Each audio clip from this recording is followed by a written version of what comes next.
The number one skill for every leader across the world is the ability to navigate your emotions in a healthy way.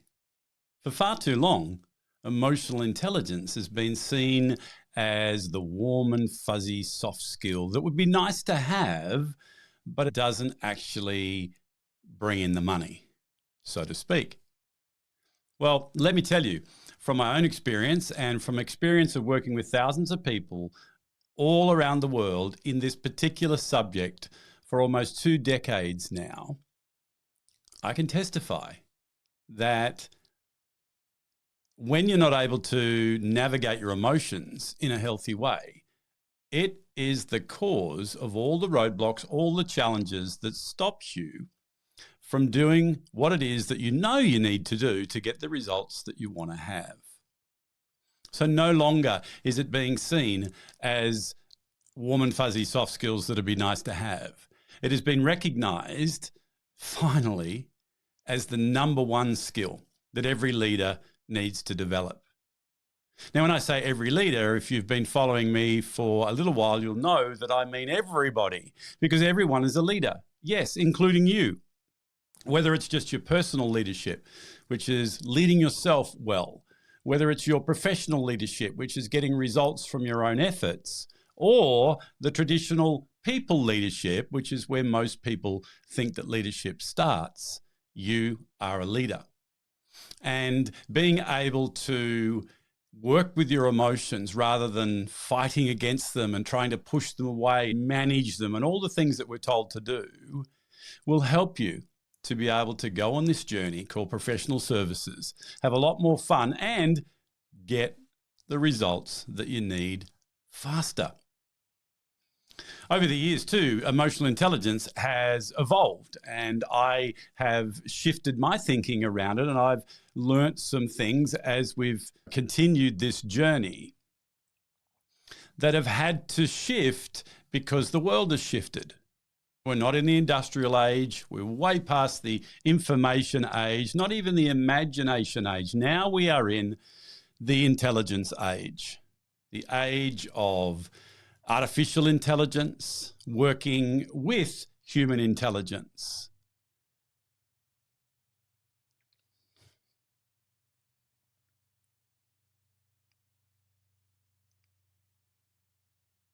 So therefore, more than any other time in history, we need to make sure that human trait of emotions is navigated in a way that's going to help us to use AI and continue to do the things that we need to do, to have the relationships that we need to have so that we can move forward in our career, in our profession around the world.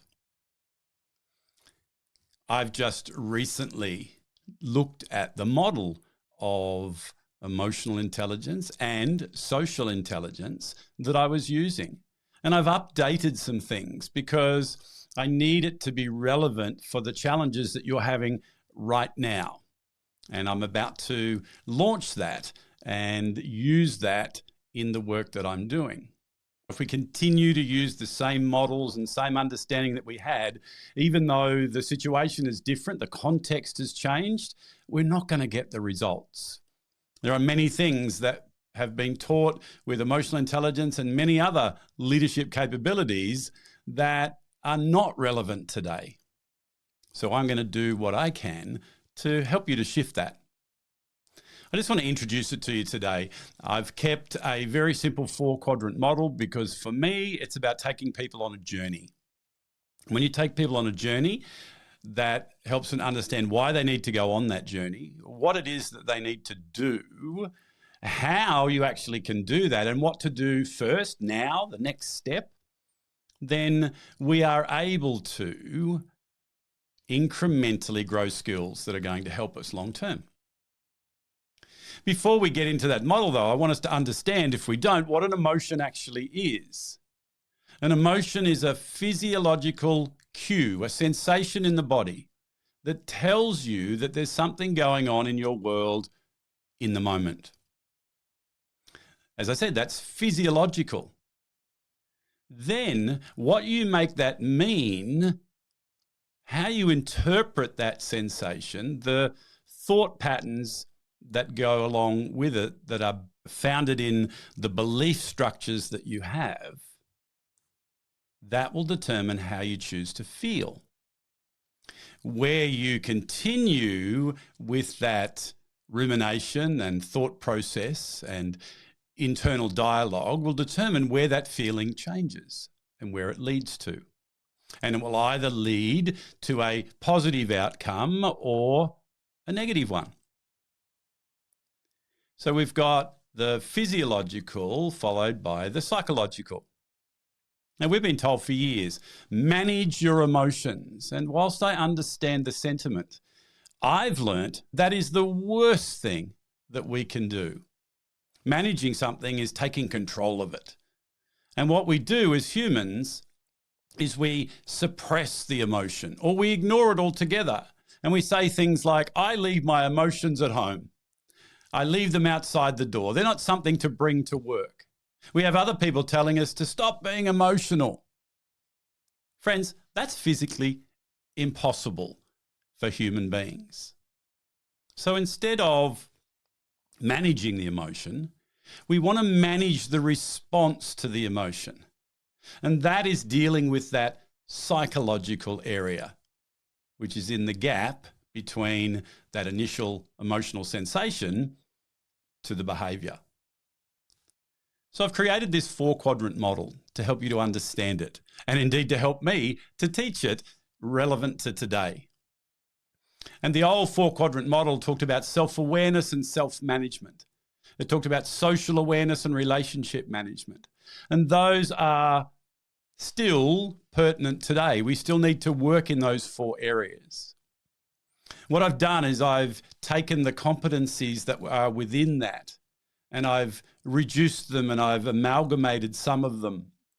And I've made sure that I've tested them to see if the competencies are actually going to solve some challenges and help us to work through things that we're going through right now in this current age.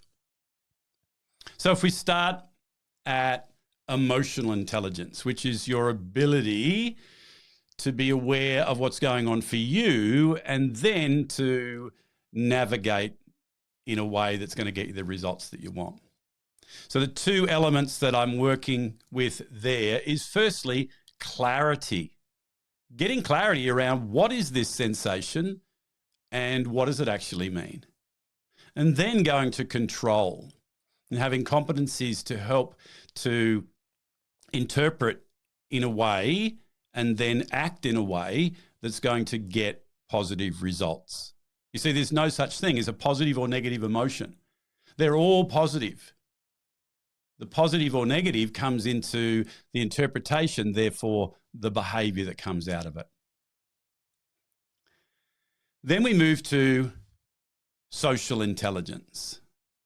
And the 2 quadrants there are connection and collaboration.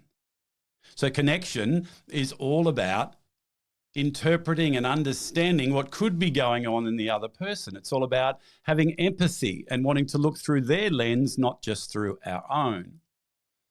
And collaboration is being able to build and utilize skills that helps us to get on with other people, to build strong relationships, to navigate conflict in a healthy way through great communication and more. So if we look at those first 2, in emotional intelligence, that's all about personal agency. It's about taking responsibility for myself and looking after how I interpret and how I behave. And then if we look at social intelligence, that's all about shared agency. That's working together as a collective and having an environment that fosters understanding, that allows people to have differing opinions and bring those together, to bring together ideas and experience and all the things that we need to make sure that we have workplaces that attract and retain great people and have way less conflict. So emotional intelligence and social intelligence are critical skill sets for you and I as leaders as we navigate this new age of intelligence with agentic and conversational AI and all the other models and the challenges and opportunities that's bringing us, so that we can still maintain that human-to-human connection, which is where all business is done. So what I'll do this month is I will take us deeper into those areas. And whether it's in further postings and our 20-minute transformations, I'll make sure that we get a greater understanding of that so that we can incrementally learn, implement, and grow in these competencies of emotional intelligence. So connect with me. Let me know down below or wherever you're watching this. What are you looking forward to? What has this made you think about? And how can I help? And by the way, if you need someone to come into your firm and talk to collectively more people, then reach out. I'm happy to see if I'm a good fit for that for you as well. But enjoy the journey of this month and everything that it brings for you. And I look forward to the opportunity to work with you more. I'll see you then.